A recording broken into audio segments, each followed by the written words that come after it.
Okay, so we're gonna talk a little bit about Yoda syntax, and then we're getting into comparing languages, which is called typology, so it's types of languages. And that's where we can really use this XP model that we developed. We can apply that to a lot of languages and see the flexibility of using that kind of model. So, and again, the linguistics home going to be taught tomorrow. Stop by, it's a great opportunity to hear from a former linguistics major and some really cool analysis of African languages.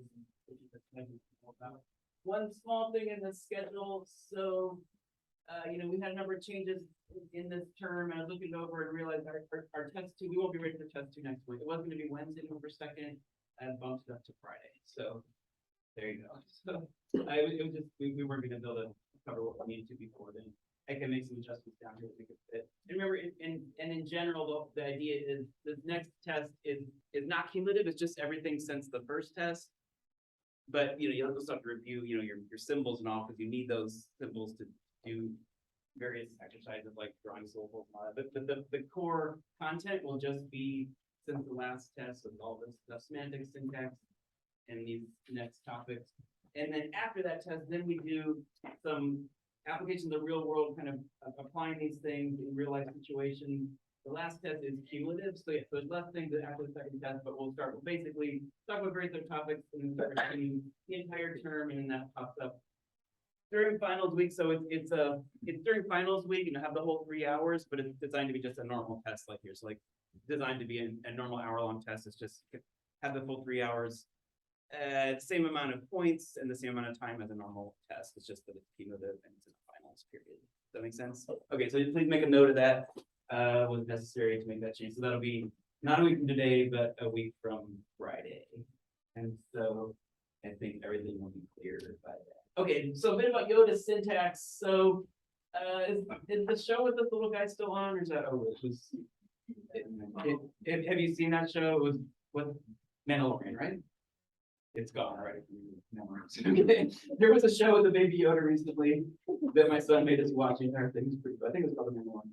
Okay, so that little Yoda didn't talk at all, but the older version, it's not actually Yoda, but Yoda species. The older guy, the one that was really called Yoda, did have some interesting syntax that we sometimes talk about among ourselves among linguists. So see if you can, so knowing the model of syntax that we've drawn, the XP model, think about what would we need to do to get Yoda syntax to, how would we analyze Yoda today? So here's a few examples of some of the things that he does.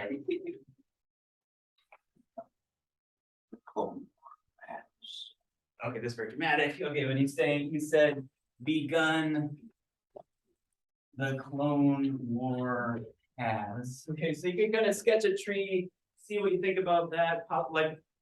So presumably he speaks some other language and he is using that substrate when he talks, or the writers think that he is. Okay, so there's one. And then let's try another one. How about here? If informed centers multiply our search with. Okay. Okay, so there's 2 of those in there, but let me just take the second one. So multiply our adversary will. And then we found another one, and these are not exactly those are similar, but I found that they're not exactly. So there's actually going to be no answer for this. So this is the thing about syntax. Okay, here's another one.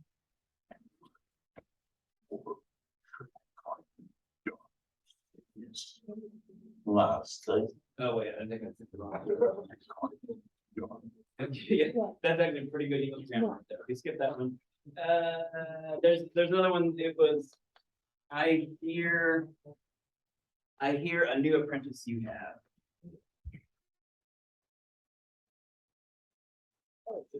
So see if you can draw a tree for those, and then here's another one. So I think those are maybe pretty consistent, but here's another one. How about this one? Okay. I like that one because it's a very dramatic moment, but he's still moving his syntax around in interesting ways. Try it again. All right, I'll just write that one off. Around the survivors of perimeter create. Okay, so that's the data around the survivors. A perimeter create. Yeah, okay, so any ideas? So I'll just for discussion, I'll draw one of these things. I mean, well, what do you think? What's his basic word order? Is it SVO? Is it SOV? What? I'm not even sure how to draw this part if we don't decide.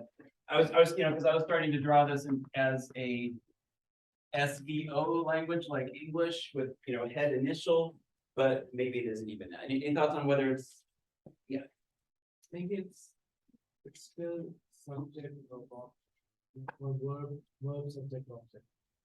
verb subject object? Okay, so because we got these verbs here. Here. Sorry, what was it? Yeah, that's but up until here it does look like there's a verb initial, and then here this would be what phrase is that? The prepositional phrase. So okay, well, let's start with these. How would you explain what's happening there? What would you want to argue? Yeah. So if there are more than one verbs, as in there is a helping verb alongside. Auxiliary, yeah. So here's this auxiliary. Yep. Either the auxiliary or the main goes at the end. If there is no auxiliary, the main goes at the end. I think that's what we're expecting. That'd be a cool role. Okay, yeah. So even this one as well. Yeah, that's a possibility. Create is a verb. Yes, this is a main verb. How about this one? Is this, let me just class in general, is this a main verb or an auxiliary in that sentence? I mean, that's gonna be a difference. Yeah, it's tricky because have can be an auxiliary, like I have one, and helping verb auxiliary. But here, if you unjumbled it, it'd be you have a new apprentice, right? Because this is a CP, I hear. So Yoda heard something, that whole thing is a little sentence underneath. You have a new apprentice. So actually, this is actually a main verb have. I think I'd agree with Sire. Is that what you're saying? Yeah, okay, so what was your analysis then on the whole thing? So if there is an auxiliary alongside a main verb, the auxiliary goes at the end and the verb takes the main verb takes the initial position. But if you only have just the main verb back. Okay, that's a possible. Yeah, okay, I see what you're saying. Okay, so because here we have, because this is a nice little verb, the verb in its complement all the way through every time. Let's take this part out here. But what you're saying is, if there's an auxiliary, it's like that. But if there's not an auxiliary, then either way you have to end the sentence with a verb. But if you have did you have a thought, Jamie? Yeah, I was gonna say that breaks down with the I have. If you really wanted to do it would, if that were really the case, I think the sentence would be a new apprentice you have I hear. Oh, interesting. Okay, I erased that, but he said I hear apprentice. Yeah. So if we assume there's a word that, maybe Go to language doesn't have the word that, but the same structure. Yeah, interesting. And we also have this issue of why is a prepositional phrase? This looks like a prepositional phrase is landing way up at the very far left of the clause. So it'd be like some sort of movement like that. Okay, there's actually no real answer to that. But it's to point out, like, that's the kind of thing we do when we analyze languages, is get some data and then try to think about how might it work. And it turned out that this XP model does work nice, if you allow turning the branches and then you pick one and then you hold that throughout the language. It works pretty well. But I don't think the writers were actually thinking about that. They just kind of jumbled it up. But yeah, I think Sire's onto something in general that they're kind of putting the verb at the end. But then you get cases like this where it moves around. There's something in there, but I've never heard. I don't know if you've heard that Star Wars actually had good linguistics so much. Klingon is a really nicely constructed language. My colleague in our department, Rolando Codeslama, speaks quite fluent Klingon. It's a really well designed language. It's a cool language. There's also Navi from what's the movie with the blue people? Okay. That's a really nicely designed language. There was a really cool Creole in Expanse, which was really creative. So there are movies where they actually have a linguist design the language, and it's a really cool thing. Star Wars sadly kind of didn't do that. So it seems to be a little jumbled. Okay, but anyway, but the idea there is this model that we've worked on, the XP model, so Chomsky's big idea is that you could apply that model to any language, maybe not Yoda, but any consistent language. And I have a short video for you to watch, not now, but after class, 14-minute video of Chomsky discussing his theory. I thought it'd be good to hear from him since we're using his model in this class. Like I said, it's a famous model. It's not perfect, but it goes farther than probably any other model in terms of being flexible enough to analyze a lot of languages. So you can hear from him. Just write down one question to discuss on Friday after class. You can watch a 14-minute video. It's pretty interesting to hear from him. But as we'll see, even today, there are some things about the theory that annoy people when you start to put it into other languages. Other people like it, and so on. And so you can be part of that debate. Okay, so what we're going to do first of all is, we have a couple things. So you might have noticed, we haven't really talked about adverbs. We kind of skipped those completely, just we had a bunch of other structures, and I carefully didn't. Okay, so I get all these homework. I need to pick them off. I got everybody's homework. Okay. Everyone else, right? I got it. Okay, thank you. So one thing we didn't do is adverbs, but you can, based on the principles we've already done, you can see how that might work. So let's say it was, drive quickly. Let's just say drive the car quickly. So you just sketch that on your paper or your pad, however you take your notes, and see what you think for that. So we don't need to draw the whole tree. We can start with that much.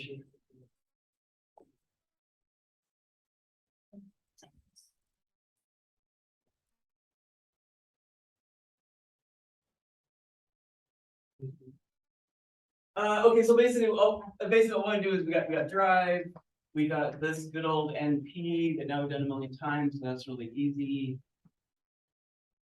And then all we do is it's just a modifier like any other. So we had adjective modifiers, and now we're just going to say the same thing. This is adverb, phrase. It has an adverb bar level in case you want to say really quickly and add something in there, and then you get quickly. The interesting thing about adverbs in a lot of languages, including English, is that they can slide back and forth either side of the head that they modify, which is fine. But so we don't need to change the model at all. Put adverbs; they're just kind of all over the place, and they have to be modifying the verb. Okay, there's another kind that modifies the whole sentence, and that's we haven't done anything with negation, right? So even though we've done a lot of good phrases, we haven't had anything that says like, we will not sing this song. It'd be nice if our teacher would let us say things negative, because sometimes you need to answer negatively. So we will not sing this song. There's not. We will not sing this song. So it'd be really nice if we could draw a tree like that. And one possibility would be just say, okay, well, it's sort of like an adverb that is, going to be a sister to the head. That's a decent model, but the idea though is we want this model syntax to explain as much data as possible as we look at a lot of different languages. And it turns out that actually the word not is better to be viewed as a type of inflection. So like it's more in the core part of the grammar.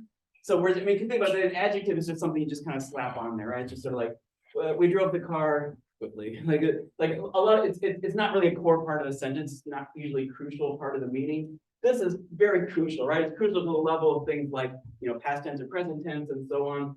So actually, for a number of structural reasons, what we find that one good way to handle this across a lot of languages is to actually put it in the tree as another head phrase. So that's what we'll do here. There's some other models that are take LING1 they'll take this and then modify it a little bit. But this is a model that works quite well. And so you just basically make a new phrase called negative phrase, and then that one has a head because it's not adding anything new to the model, because our model just says you can always have this and you can turn these branches and then pick that for the whole language either way you turn them. So it's just another one of those. The only oddity is that we're saying like, okay, it's something that is actually going to be a complement to this thing. And you can kind of see the reason for that. They want to be able to say that this I has a complement of this whole thing. It's sort of like, I will not sing this song. That's the argument for it. And as we talk about some different movements today, we kind of see why people prefer that model over this one.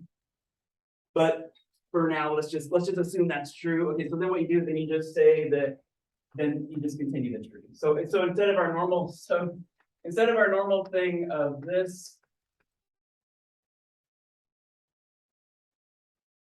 that you write on your pillow and all that, you still write that on your pillow or in your bathroom mirror. It's just that you remember that, oh, by the way, if there's the word not in there, just slip that in before you write the beep.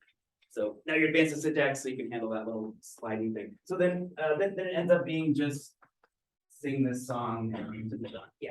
Yeah, other branch there on the. Good question. Yeah, that's I'm gonna leave that question for LING1 because they actually end up using that spot for a slightly more nuanced ways of handling negation, but let's just leave it there for now. Kind of like in the same way that we're not using this VP spot, the specifier spot of VP. That's also gonna be gotta say something for LING1. Okay, all right. Okay, makes sense. So, but that's the basic idea. You draw this normal thing, except that before you put the VP, you just slide that in, and then you got not, and then sing, and the rest of it is just a normal tree. Other thought, question? Yeah. I was thinking about the first one.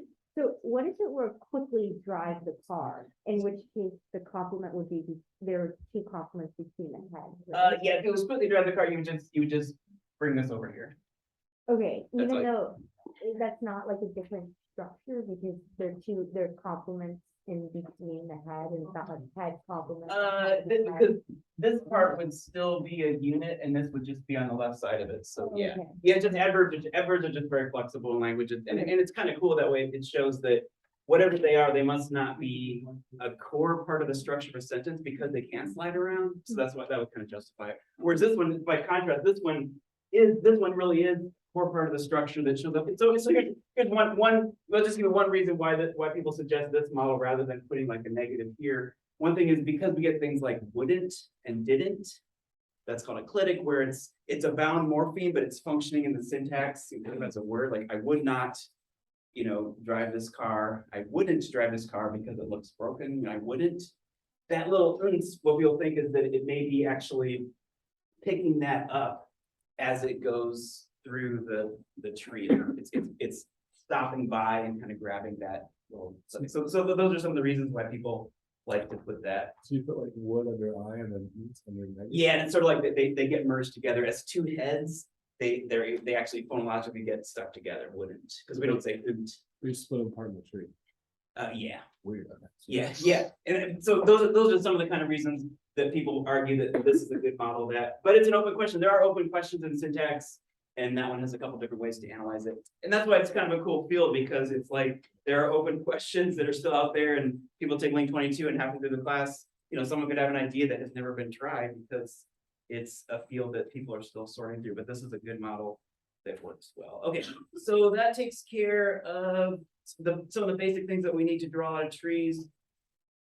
You also might have noticed that this model is quite flexible because you can make little changes like in the order of these branches and so on. But the underlying principle, the idea is that it'll stay the same. And so this is the Chomsky idea. This is called, he calls this principles and parameters.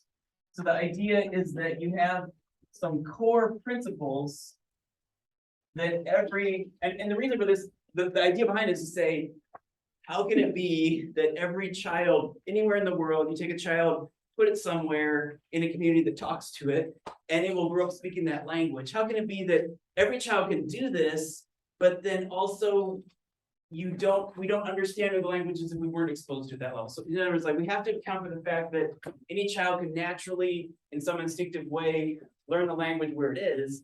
So there must be some kind of principles or abilities that we have that are natural, but at the same time, there must be certain things that are learned by every child, because I don't speak Japanese, right? So there are parameters that are, even if I have the innate ability to do that, if I learned it that way, I didn't. So that's the idea. So the idea is that the principles are core, these are core innate aspects of, Chomsky would argue this is just part of the human genome, innate things about language, or you could say maybe it's not about language, maybe it's just innate cognitive abilities that we have, would be another way to look at it. And then the parameters are learned. These are the learned parameters. So whether you learn as a child or later, what you know when you know a language, some core innate things. So for example, what Chomsky would argue is that that there's this XP model and you know there's an XP model, but then the learned side is which one is it? So suppose for this one, it was like this, these are parameters of which direction that goes. That the child would have to learn. But knowing that there is this kind of structure or having that cognitive ability was something that's innate, Chomsky would argue. And other things like, or just knowing that they're able to produce things like nouns and verbs, prepositions, discussing how many of those maybe are innate versus learned, but we find these, pretty much every language out there. Every language, it's just that sometimes they're bound morphemes or not. Those kind of things would be principles. Other things you could put in. So you could have things like, so these are parameters. Other parameters would be things. So things like head final versus head initial. That's a parameter that every child would have to learn along the way. You could have things like, does your language have, does it have subject-object agreement? All those kind of things. Does it have case marking? Like we have case marking on our pronouns, we say like I see them, but we don't put it on our nouns. So if I say I see chairs, there's no case on that, it's just the plural marking. Plurals, how do we handle plurals? So all these things where we said, there are things that are required in languages. All languages have equal expressibility, but languages differ in what they must convey, but not in what they may convey. So these are the kind of things that they must convey. But the basic idea that there is something like a language, that it has pieces that have these kind of functions, that there's an underlying core molecule that you want to look for as a child. Those things are called what are the language that I need to know? And those are and you'll find those if you take a language learning class, you're studying Chinese or whatever, Arabic at Dartmouth. They may not use that terminology, but it'll be in there somewhere, right? They'll teach you about case marking, they'll teach you to have an agreement or whatever. They'll show you the order, is it drove the car or the car drive? And as a linguist now you can think, well, because these are parameters they're teaching me because you need to learn that language. All right. Okay, so with that in mind, I want to look at, let's figure out what are the parameters of English questions, right? So the idea would be, so that any child growing up would know that, or be able to come up with the idea of a question and answering a question, but the child would need to figure out what are the parameters of that question, how does it work? And so let's start with, and then this whole thing, he calls this whole thing universal grammar.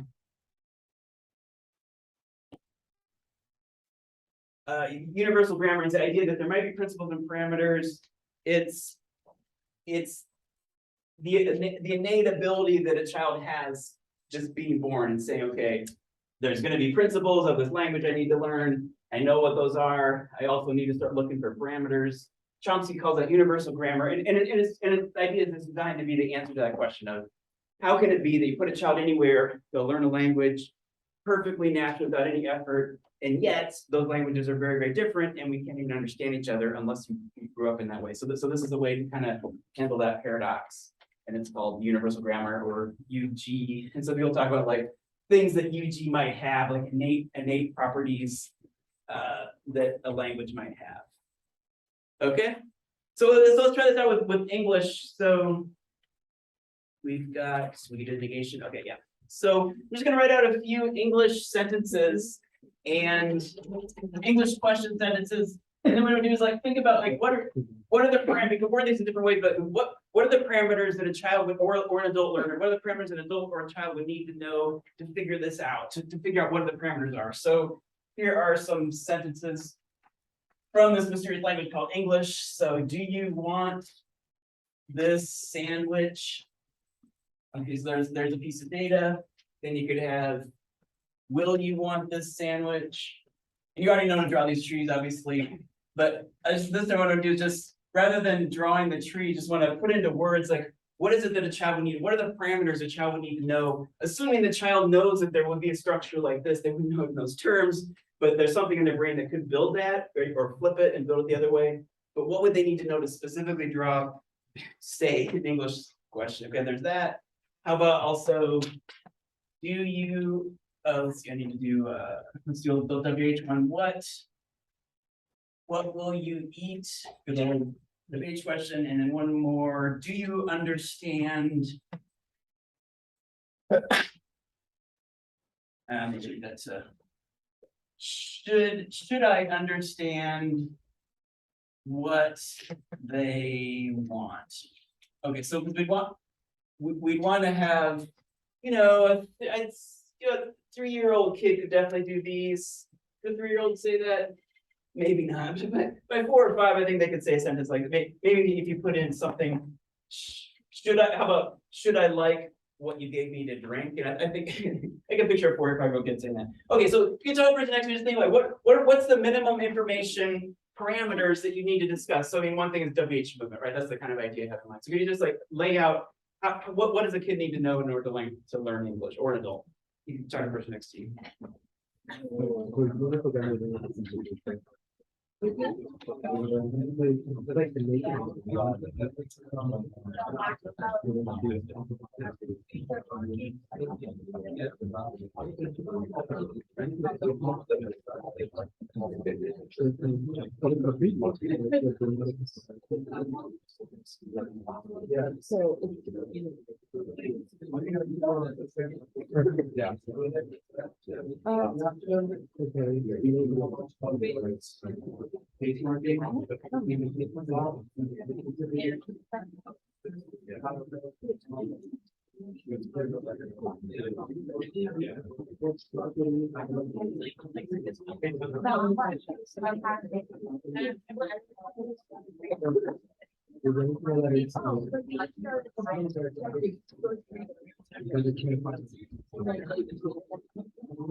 So. Okay, so let's talk this. So we're gonna divide these up.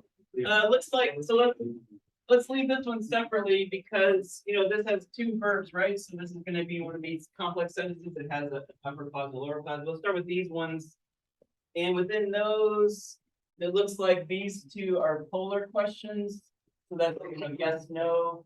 And this one's a WH question. So let's talk about polar. So basically this is parameters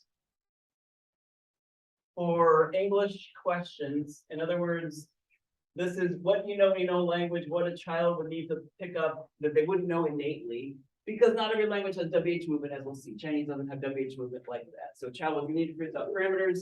And let's start with polar questions to divide it up.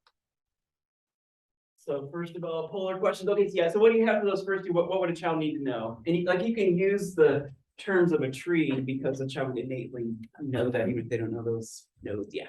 So yeah. I start with the verb. So verb looking the. Yeah, right. So it's, yeah, and so what we'd say, and this is gonna sound strange if we're talking about like a 1-year-old kid, but Chomsky's model is to say they couldn't draw this tree. Obviously, they can't even hold a piece of chocolate. Right? But the idea is that at some innate level, they do have these cognitive relationships. And so yeah, so one way to say that would be that you need to raise this auxiliary to the C node, right? So that's for a polar question. You raise auxiliary from I to C. So yeah, so the kid wouldn't do in those words, but it would have arguably have those kind of cognitive relationships to be able to do that. And they might learn in a different way. They might learn it just by hearing this over and over again, but at some point it would get generalized into this model. Does that make sense? Because like, if you say like, do you want a cookie? Do you want milk? They would hear that over and over again, but they would also hear the deep structure say, you do want a cookie, you do want milk. And over time, they would understand that there is this relationship. That's the argument. So, okay, that's one. So for a polar question, you got to raise auxiliary to C. Anything else that they would need to know though for polar questions? What I have in mind is the do support, right? So because that would be this one, will you want it? But they also need to know that even if there's no overt auxiliary, did you add do? Another way, I mean, Sayer's models, you could say like, well, you need to have a verb at the beginning, and if there, it's kind of like the Yoda thing. You don't put the main verb there, you put the auxiliary there. If there's no auxiliary, you put do. That'd be another way to analyze it, which would be very fair. So raise auxiliary to I to C, and then do insertion if needed. So in other words, if there's no overt auxiliary, then you have to know that it's, that you need to do insertion, all right? So this is one way of modeling it. Yeah, the other way you could say, when you have a question, you put a verb in front of it, a yes, no question, but you can never put the main verb, it has to be auxiliary, and if you don't have an auxiliary, use do insertion. That's getting the same thing, and arguably that's what this tree is showing. It's just two different ways of saying the same thing. Yeah, Rohan? We already know. Yeah, it'd be saying like, if you, well, it'd be kind of like saying, like, if a child hears these questions over and over again, when they reach a generalization about how to make their own sentences, what would they need to know? So at some level, like, or an adult learner of English, at the point where you can correctly produce English question sentences, this is what the person needs to know, child or adult. Okay, so that takes care of polar questions. Now let's look at, did I miss anything else? Yeah, takes care of polar questions, pretty easy. Then let's go to B. This is going to be for WH questions. So how would you, so using that kind of terminology, what we say for this one, what will you eat? Let's start. So for the WH questions, we've got one that's this complex type and one that is this simple one. What would you, for the simpler one, how would you just put it into words in terms of what you need to know? How about Robbie? Can you just explain what happens in the tree? WH question. For what will you eat? I mean, you gotta think of like just going from the echo question, you will eat what, to this one. So. That's all I mean. Yeah. You just put that into words. It's okay. I mean,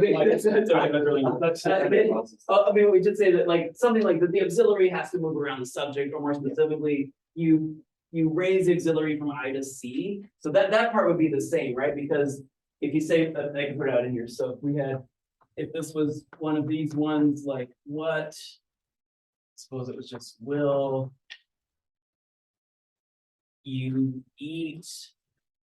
Okay, so this is a standard WH question. I know I'm asking it in a weird way. So I know you know this is just, it's just the weird way that it said. So, but yeah, like you said, what will you eat?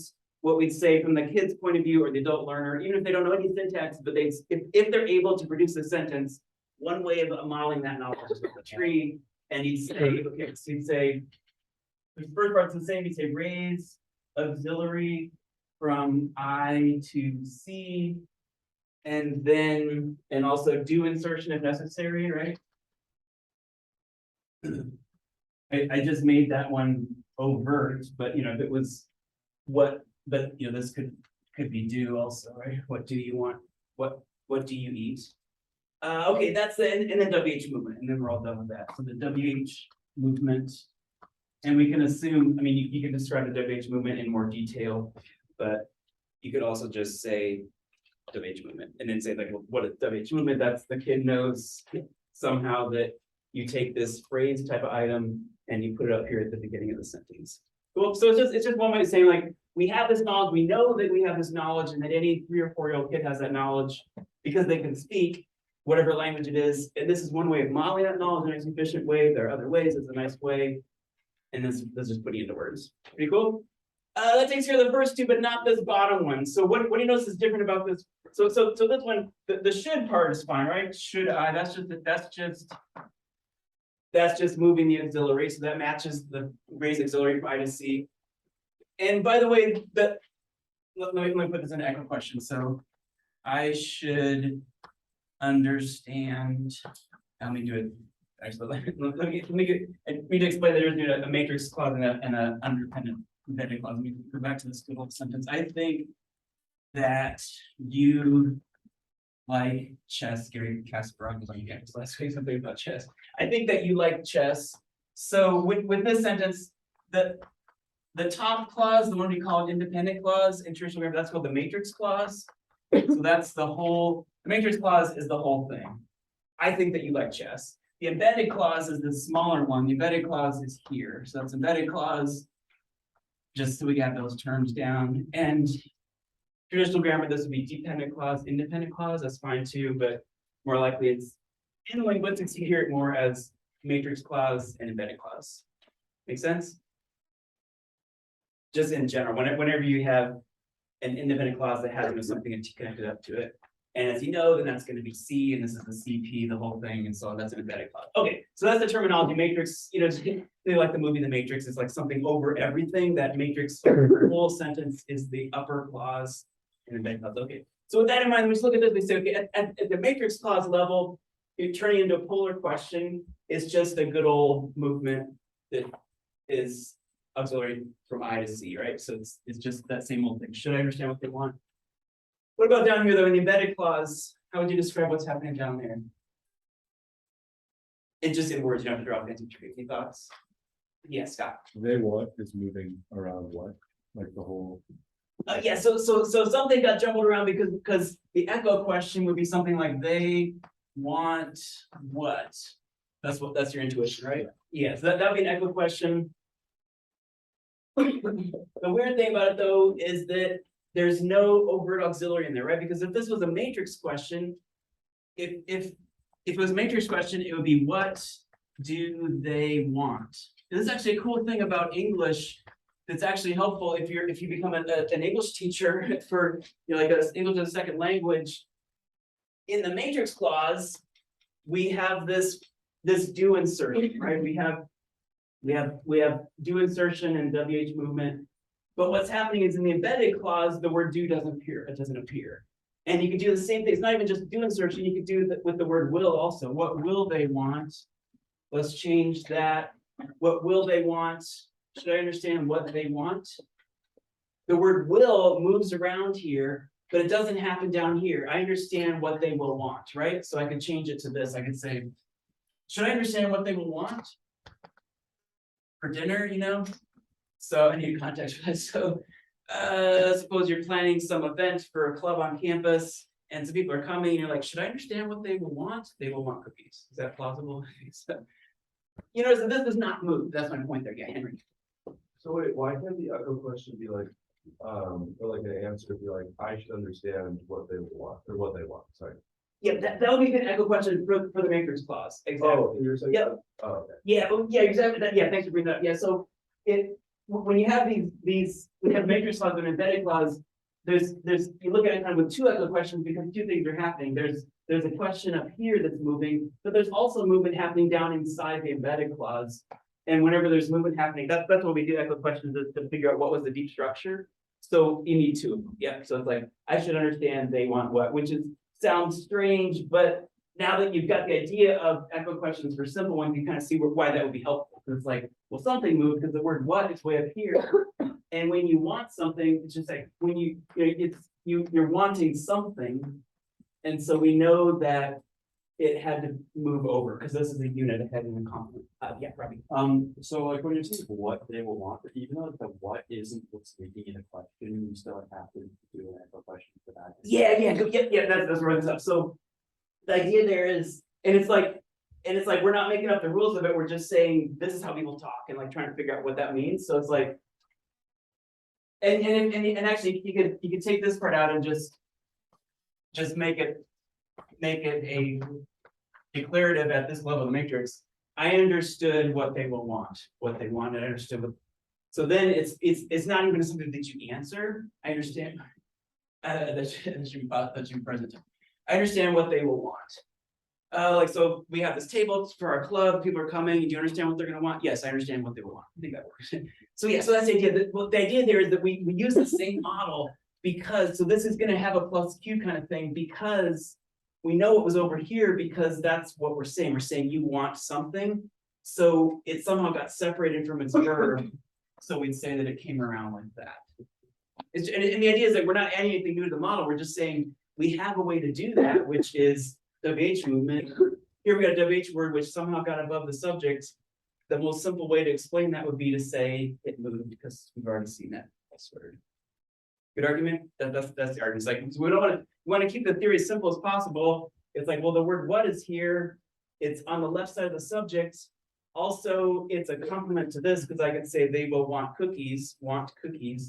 So the best argument is that they've moved. But my point here is that there's nothing that the auxiliary doesn't. You don't move this auxiliary, which is kind of a cool, subtle rule of English that second language learners do not always get. So you get people saying things like, and I love second language learners. I was a second language learner of Chinese. My Chinese had lots of errors in it. But if you're a second language or English, they might say something like that. I understand what will they want. I don't know if you've ever heard that. So I understand what they, I can't say that the wrong way. I understand what they, I understand what will they want. That's a very logical speech error by second language learner of English because they're applying the matrix rule to the embedded rule. But a native speaker English would say, I understand what they want without moving that. So what was your thought, Jill? Oh, yeah, I just want to quickly clarify, so even though you just have like a statement that's a sentence, there's still a trace because you have that what, and because you can because you write it as they will want what? Yeah, it's some kind of movement, and I'm gonna leave that alone, because that was on the homework, there were a few things that just kind of thought-provoking things where we wouldn't expect you to figure it all out, but that was one, so I'm not gonna draw the entire tree there, but that's kind of the logic behind it. So my point here, though, is that this auxiliary word does not move in the embedded clause, so that's something that a child would need to know, and they do. So by 6 or 7 years old, a child would say, I understand what they will want. But a second language learner adult would say, I understand what, so let me write that up. So we need a parameter that explains that knowledge that a native speaker would have that a non-native speaker wouldn't have. And I'm not making fun of non-native speakers because I'm a non-native speaker of several languages and I make lots of mistakes. But this is the common mistake that you would hear. So let me do a different sentence that's not so awkward like that. Can you hear another sentence of this sort? See, I know. How about no? How about this? I know what they will buy. It's less awkward. I know what they will buy. It's just a statement. You might hear as a common English error, I know what will they buy. And that makes sense, but it's not how a native speaker would say it. I know what will they buy. So all I'm saying is that the WH movement does happen, but this doesn't happen. And so we just need to add that to our parameter. So we just need to say something like, WH movement, so this is in a matrix clause, but then in an embedded clause, so the lower clause there. In the embedded clause, you just have WH movement. Auxiliary doesn't move.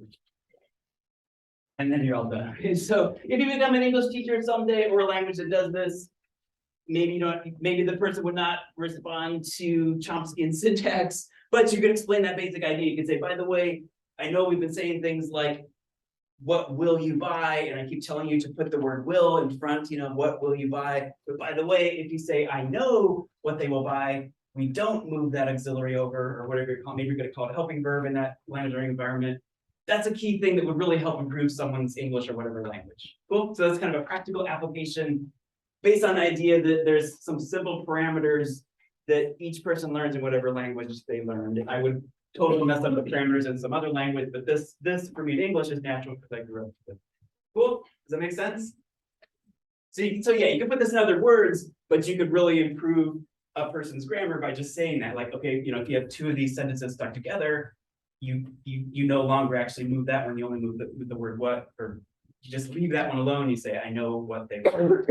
Because in an embedded clause, WH movement, there's WH movement, but the auxiliary doesn't move. Cool. Okay, so that's the idea, like pretty simple parameters that then produce huge, infinite number of sentences that follow a set model and reflect what native speakers are actually doing. Yes. So the embedded clause also doesn't have the insertion, right? Exactly. Yep. Yeah, because the do insertion is only something that happens when you're missing an auxiliary, and so yeah. So I guess I could mention that too. Yeah. And no, good point. It's only going to occur when you move the auxiliary, but actually, yeah, that would be something you would tell someone if you were teaching them how to use that. And for our purposes, we're saying like in terms of what you know a language, we know that somehow, which is kind of cool. And that would be a parameter of English. The principle would be languages have questions. We have ways of asking questions. And then the parameter would be all that stuff. Okay, so that's English, but let's move on from English because we have lots of amazing languages in our class. And we can kind of put a little pressure onto Chomsky's model and say, can his model handle a bunch of other languages? And one example would be Chinese, okay? So let's do Chinese. let's do Chinese questions. So we can.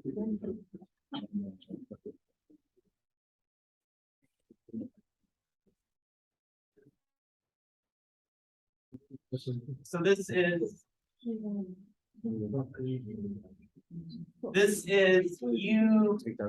buy what and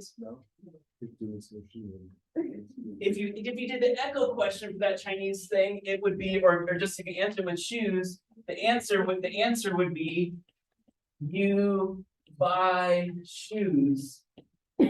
That's the echo question, or you buy what? So the echo question. So here's the echo question.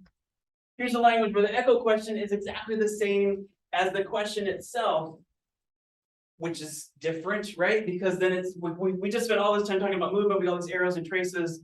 Here's one that doesn't have that at all. That's cool, this is an amazing human language.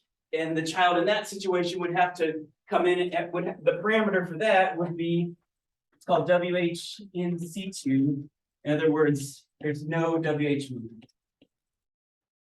And there's actually some cool analyses that argue that even there's no overt movement, but there are some things in the logic of the sentence where they can argue that there's still a sense that on the left side of the clause, something that there's a sense of a what out there.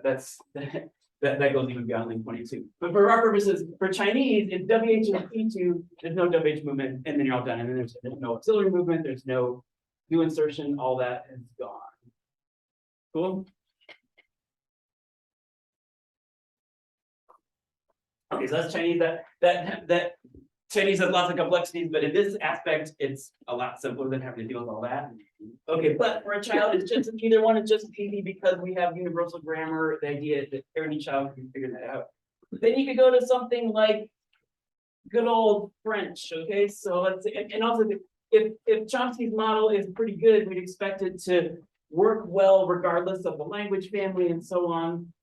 And by the way, so English is actually the odd one in some of these things, like WH movement, definitely inducible. WH movement is out there in other languages, which might just indigenous languages of South America that do that and so on, and other Romance languages have it, but it's less common in the world languages. So I wouldn't want you to think that this model is set up to prioritize English. Chomsky was an English speaker, but that actually doesn't work because the model actually works better for Chinese, right? Because with Chinese, you don't even need all these arrows. You just say you eat what, and you're done. So there's an counter argument, kind of like, you're basing this all in English, but actually it's not. The English in this case is the weird one. We got to add all this movement. Do insertion, as far as we know, is only found in English, so that's really weird. We got to add an extra arrow for that. So that's what Chomsky's argument would be. He'd say that you have some of these core principles of a head and a complement. Then you add in things like movement and so on if you need it. Some languages you don't need it, so that's even closer to the core of this model. And then some strange language like English requires some WH movement, but we can do that with the treaty available. Yes, Jean. You will want this sandwich as a statement and as a question. Yeah, so because this can also mean you want something as a yes, there's a subtle intonational difference. I don't know if any Chinese speakers in the class that want to give that contrast between, would you be going clear? Yeah, so like between asking the question you want what versus saying something like you bought something. Or 你买了什么 like love. Oh, you could add a love. Okay, but let's say it's not. Let's say it hasn't happened. It's gonna, like, tomorrow this will happen.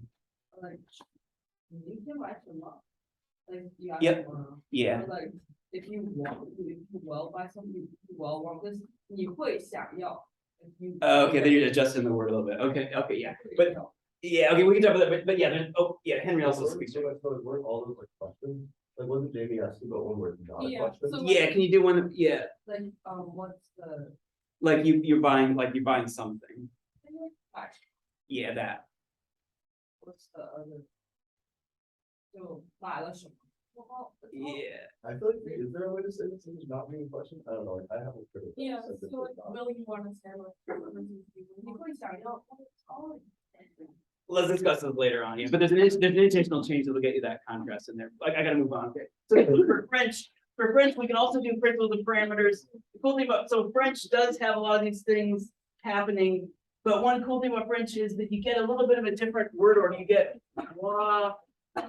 So here you've got, I don't think, we've had people that study French. I don't have any French names here. We got people that have studied French, but you studied it. Okay, good. Okay, so this one is CU, the book, which for English would mean, do you see the book? Would you mind saying that, Chloe, like nice and loud, just in French? Very nice. Okay, awesome. Okay, so and it's a question like, do you see the book? Okay, so we think about this model of, we just figured out English. We have these polar questions. We say we raise it to I to C. Let's see what parameter would we need for French?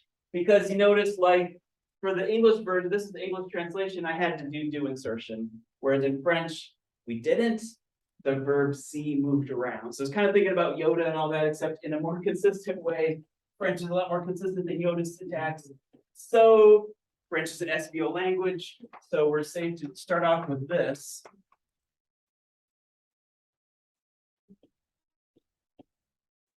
Because, so we can just start that from the beginning to just say that the declarative form actually would you mind, could you answer this question in just a statement form? Starting with you. Yeah. Yeah, tu vois le, could you say that again? Yeah, so in the declarative forms, the declarative is just the movement's not there. So tu vois. So it's you see. So in that form is exactly the same as English. It's a declarative form, but then this is the question, this is the polar question form, yes, no question.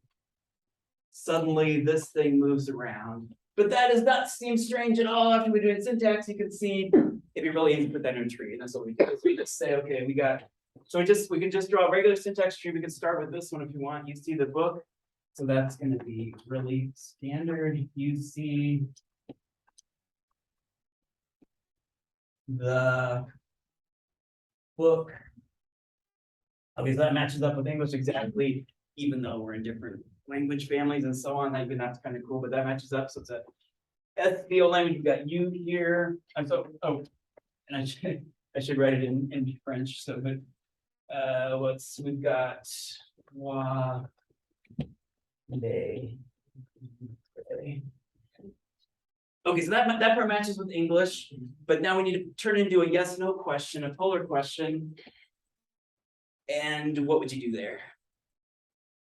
Yes, I hear. Yeah, exactly. So because in English we just got done saying all this stuff, saying that this is a polar question. We say you raise auxiliary from I to C, and then you do insertion if necessary. So we would need that, right? We'd have to say do. So this would be plus Q. We would say, do you see the book in English? And in French, they're saying, see you the book. So yeah, so we can just by analogy, we just say, well, I don't know why, but for whatever historical reason, French actually moves that whole verb up from this spot. So in English, we have to move the auxiliary here. What we say for French is it goes up like this. So the only thing that's different about French is this one little arrow. Does that make sense? Because if this was English, we'd have something like will or do, and we move it up. For French, you're allowed to move this verb up to here, and then it can move on the rest of the way. And this will bother you that there are two hops. If you would just indulge me and just, we're going to have there's a principle that when you're doing these movements, you need to stop off one head at a time. And there's evidence from that with things like with the word wouldn't, where we find that it must be stopping by on the way, and there's things that go in the way. But if we just accept as a premise that heads need to stop off on the way, then for French, all we need to do is just add this one little movement. French allows that, English does not, and that helps. So something like see you the book sounds like valid, like old English. Was there Excellent. Yes, that's my next point. Very nice. You got my lecture today. Very good. Yeah. This actually appeared in Shakespeare. Have you ever been in like a Shakespeare play or something? Yeah. You have. Okay. That's exactly my next point. It's literally right here in my notes. Yeah, awesome. So that's really cool because French in English, English is Germanic, French is Romance, and I even say family. And for modern English, we've got the situation where we have to we do this do insertion For French, they actually put the main verb there, and so does Shakespeare. So these are kind of points in Chomsky's. I have no dog in this race, but these are points in Chomsky's favor to say there are some nice handy ways to just add one little arrow and say now you've got yourself French, even though it's the same structure, which is kind of cool. But it's debatable. Okay, so let's say with the French, let's say the French for French polar questions, we need a parameter for French polar questions. So there's a couple different ways we could say that. Let's see what we could say. For modern English, we said raise auxiliary from I to C, do insertion if necessary. For French, we say raise the main verb from V to I, and then the rest is the same. Then and then the rest is just like English. So you could just copy that raise auxiliary or without the do insertion. Then raise from I to, because that's better to say it. So in fact, the tree is more clear than the words at this point, which is nice for the model, right? Because it's supposed to say you. It's kind of cool because actually you can describe this better by just looking at the tree and saying, the one thing that French has is they're allowed to move their main verb up to this spot. And then when this movement happens, you move I up to C, it's ready to go up there. Whereas for English, we can't do that. Our main verb is not allowed to move. So instead we move an auxiliary from there, and we don't have auxiliary at all. We put a do in there, which is kind of like Yoda's syntax, like Sahir was saying, that if there was an auxiliary at the end, you use that, and if it was a main verb, you put that there. So it's kind of makes sense. So that's a French polar question. The parameter, this is the parameter. Parameters for French polar questions, yes, no questions. You're allowed to raise the main verb from V to I, and then you continue raising it on up. Yeah. So when you move the main verb from V to I, does that then, like something along the lines of picking up the implication of do? It like an implied auxiliary? Yeah, I mean, there's do that's the emphatic one, like you did read the book, but it's not that at all, because Right. that's a different meaning. If I just said, did you see the book? It has exactly the same meaning. Did you see the book and see you the book? It just mean the same thing. So I think what you argue is that there's no change in the meaning. It's just a structural difference. They're allowed to move the main verb up there so that it gets hooked into that next movement, whereas English is not. I mean, yeah, so English can't do it. Modern English can't, but as Robin pointed out, Shakespearean English can do this. And let me just write a couple of those and we'll continue it next time. So yeah, that was exactly my connection. I'm glad you caught that. Okay, so I'll put it here. Okay, so we got this tree. We can actually use exactly the same tree, which is really efficient. So yeah, there was a Norman invasion, there's an influence of French and all that, but we don't find this only in Old English. We also find it in many other languages. So just some examples tomorrow. But basically, I don't even need to draw a new tree for these because it's the same structure. So here's a few examples of these neat. And let me know if you know of one, Robbie, or if you think of one. Okay, but you had the intuition that they're there because you were in a play. Okay, what play was it? Hamlet.